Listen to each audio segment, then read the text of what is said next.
Hi guys, it's cooking time again. So ayan, magluluto na naman si Bunny. Ready na natin yung ating mga lulutuin. So meron tayong beef, bacon, and chicken guys. So yan ang ating lulutuin. Beef, bacon, and chicken stew. So yan ang recipe na lulutuin natin ngayon. So i-ready ko muna yung aking mga ingredients. Mga aking gagamitin sa pagluluto. Ayan, yung beef bacon natin. Hiwa-hiwa natin. So, hiwain din natin yung ating chicken. So, yan guys. Yung mga ginagamit ko ngayon is nahugasan na. So, ready to cook na ito. Hinugasan ko na kanina.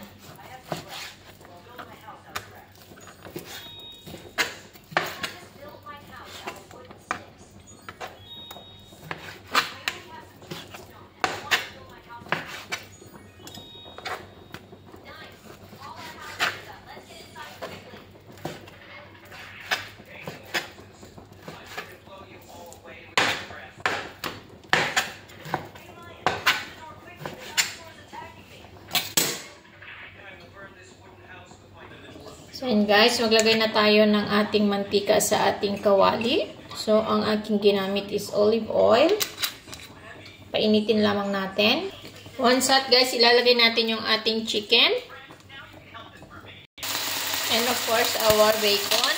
So, ayan, lulutuin lamang natin yan, guys, ng around 4 minutes. So, ipa-fry lamang natin siya ng around 4 minutes.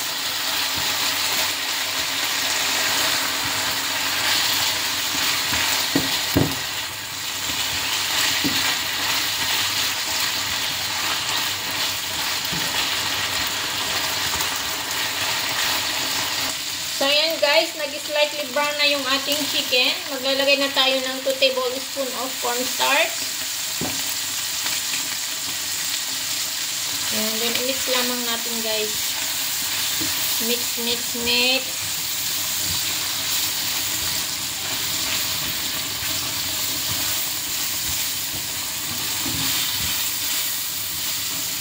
Ayan, lalagay na tayo ng cream cheese. So, maglagay tayo ng 60 grams na cream cheese. And 150 ml of water.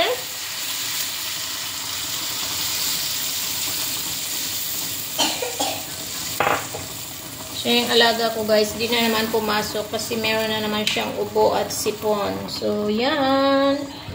Si Bunny nag-aalaga while cooking.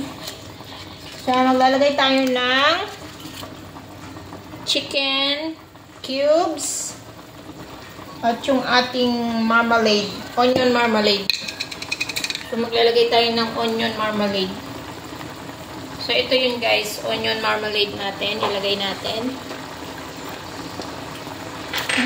Sarap. Bilis lang lutuin ito guys. Ayan na oh. Nag-ano na siya. Naging malapot na yung kanyang sauce. So, pahinaan natin yung ating apoy. Kasi malapot yung ating sauce. Lumapot na. So, isisimmer lamang natin siya guys ng around 2 minutes. Then, ilalagay na natin yung ating green peas. So, yan. After 2 minutes, i-off na natin yung ating cooker. So, yan na. Ito na yung ating recipe. So, yan guys. Last but not the least, maglagay tayo ng parsley. So, ayan. I-off na natin yung ating cooker. Luto na yung ating chicken and beef bacon stew. So, yung niluluto ko na lamang guys is yung potato para sa mashed potato. So, ayan, that's it. This is our dinner for tonight. So, maglalagay lang ako ng konting black pepper. So, ayan na. Luto na, guys, ang ating recipe for today. Maraming salamat sa panonood. Follow for more. Bunny Carancho de Jesus. Thank you for watching. God bless.